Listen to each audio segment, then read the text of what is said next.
What's up guys, Benny here and welcome to the best Season 3 loadout for Call of Duty Warzone, which I go ahead and drop 40 kills with, which we're going to check out in this video. I'm also going to give you that loadout so you can go ahead and use it, but be warned because Raven have already recently said that the Amax, the Fara and the Bullfrog are all going to be receiving nerfs in the near future, so you're going to want to use it before those nerfs hit so you can kind of get your personal bests before pretty much the meta is going to be in the best place that it's ever been. But if you are new here, please make sure to hit that subscribe button, as 70% of you watching are not subscribed to the channel, and you'll get better at Warzone, I promise. But let's go straight into the loadout itself.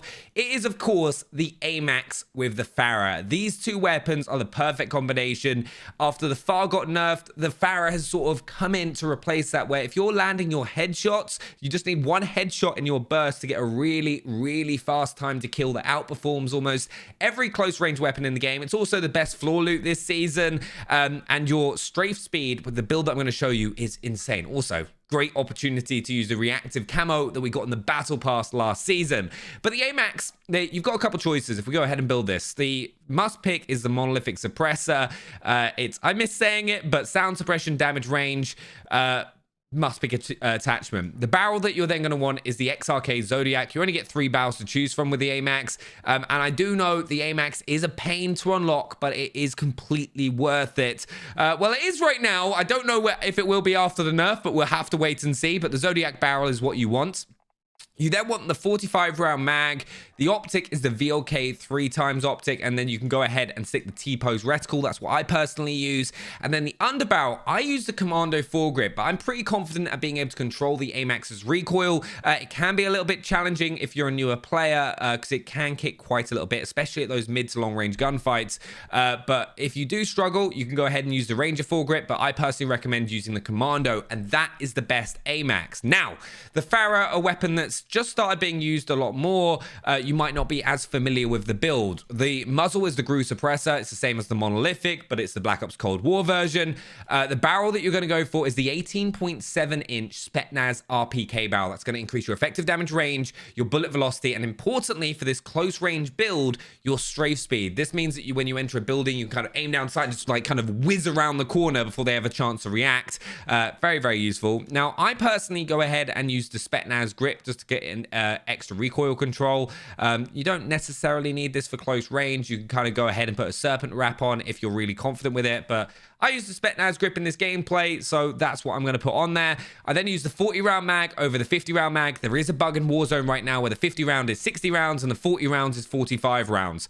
45 rounds with this is more than enough. It's not a stupidly high fire rate as a couple of the other weapons, and works for me, and it just means that your aim down sight speed doesn't get penalized. Then the final attachment that you want is the KGB skeletal stock.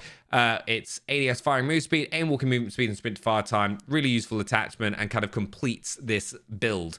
But that is the loadout. I then run EOD, overkill, amp, C4, and a stun grenade. The C4s do absolute work, which you'll see why you want to be running it, because they also got a little bit of an increase, an improvement in Season 3. But let's get into the gameplay, which I'm going to break down to show you how I got 40 kills.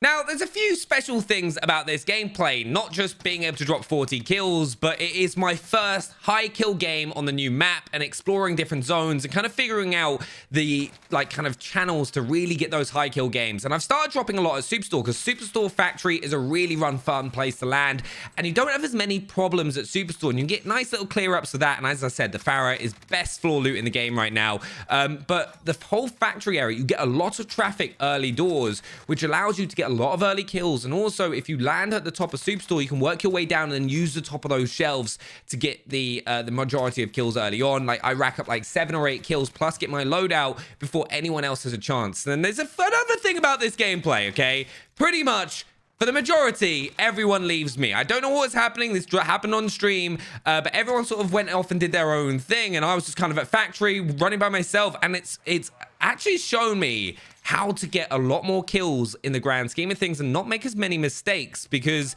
I see how I play here is totally different than when I'm running with a full squad of 3. Like, you'll notice I'm spending a lot more time kind of like checking out the area, not necessarily running all over the place, and being a bit more of a pivot, like anchoring here, seeing this guy drop off the roof who had the position to go get his loadout, get that kill nice and easily to get up to 10 kills.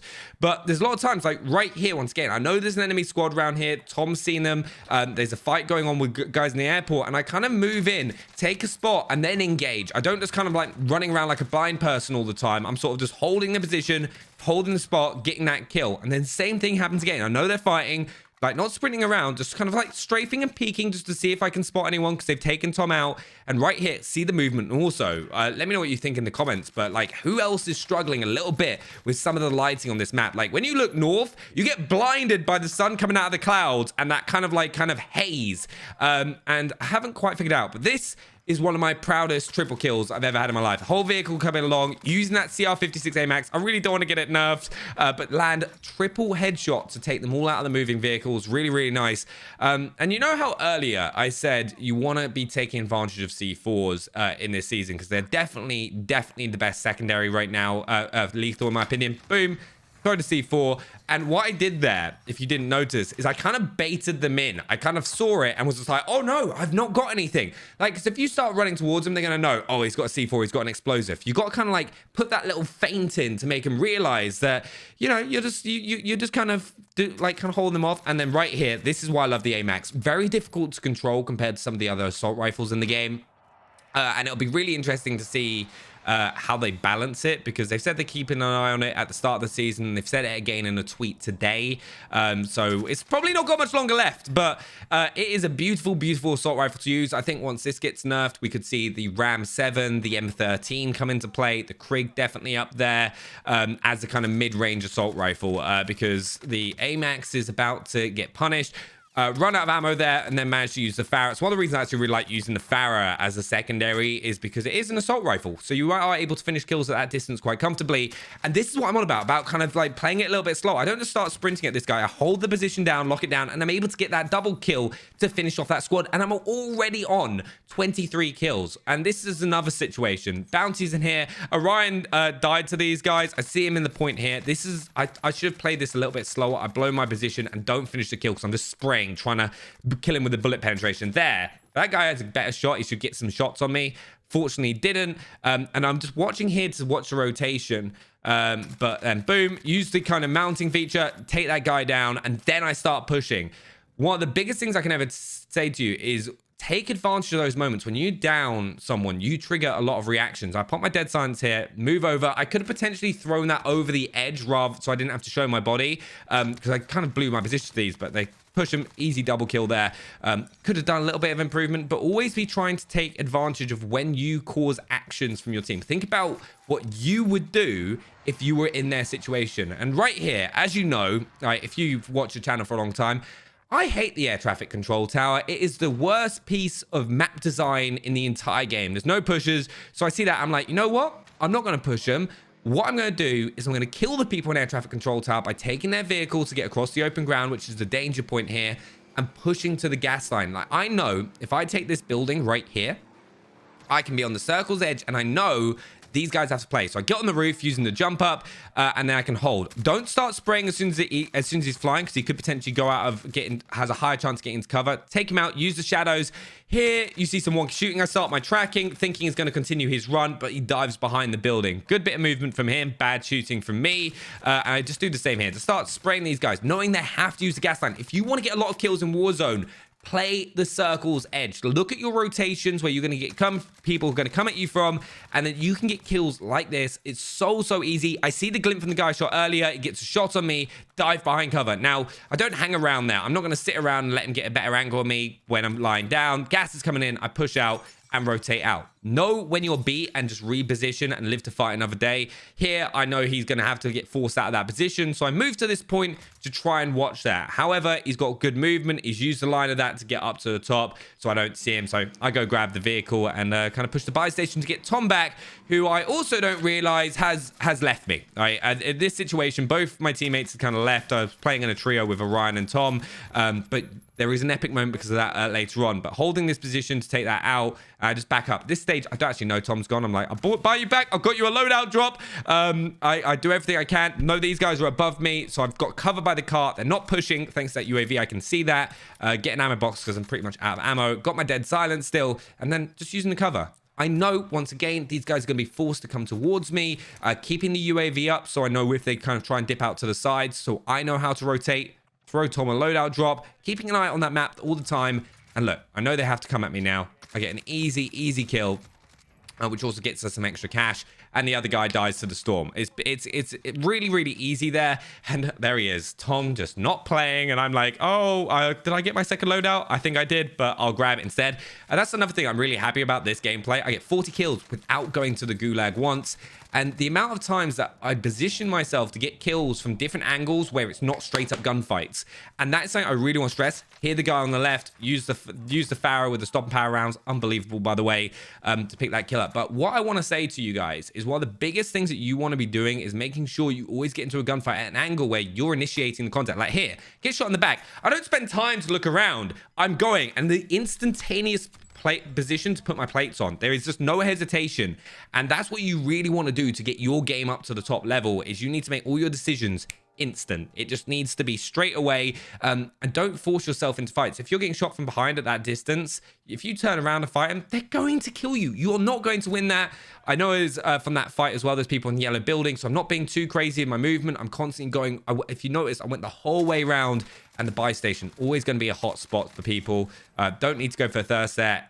Target the danger person first, get a bunch of cash, plates, ammo, all that stuff. And this is the worst situation for me, to be honest. I'm being held. I thought it's all over. I'm like, there is no way I can get out of this. I'm being held in the gas. I've got a gas mask. And then Tom just goes, oh, I'm back, Benny. I'm back. I'm like, oh my God, there's a chance. So I just run into the gas. I don't know if I'm going to get out of here, but Tom could potentially, you know, clear up and do his bits. But what I'm able to do there is just get a different line, use the vehicle to cover the line of sight, because that whole team, as you can see just there, is in the top of that building. And now I just dip. If I go that way, I'm 100% dead. Tom goes for loadout and makes an insane play. But as you see, my position changed, because I'm like, all right, I can assist Tom in this fight. He's picking up a different angle, and I see a sniper glint straight away. No hesitation. Drop behind the position and change my line of sight. And I now know I can't go that way without being seen by that window. So I'm like, I'm a bit in trouble. I can't really help Tom here. I've got to try and trigger, engage this person to be able to go and assist Tom. Sadly, that's not going to happen here. Just playing it slow, trying to kind of let the gas do its work again. And I get shot from the side now on a rotation. Thankfully, I'm in a little bit of a divot, and that's one of the wet areas of the map that you always want to be in. Whenever you position yourself, try and get yourself in somewhere. If you drop down, you're covered at all sides, because that's what stops this guy being able to get me. Stun across, one of the reasons I love restock. Got it every single fight. He had a self-res, get him off, and I see the guy by the window again. Thankfully, because I have loads of stuns, and I'm able to just use those trees to kind of position and get into the fight. Run out of ammo, don't have time for a reload, jump in, use that Amax. It's not ideal in that situation, but you're better off doing that than trying to switch off and pop a reload off. You don't want to get yourself in that position. See the guy in the sniper window, and I know I've got this building here, so I can use this to close off that line of sight. Something a lot of people don't know, you're running into the open, it looks like I'm being a crazy person. Tom's just gone and wiped that squad that was camping in that building, but I'm able to push here. That guy then dips off massively, and I now know that squad is holding Tom. Tom's communicated to me, so I'm like, all right, my priority right here, he's got it down, is to play off the flank and help Tom get out of the gas, because he's being held, as you can see, a whole team there just holding that. I get some shots off. To be honest, I could have done a better job there and taken those guys out a little bit quicker, but I do enough for Tom to be able to rotate out, and we're back to a full squad. No idea why you can't jump that fence, but you know what? I can't complain.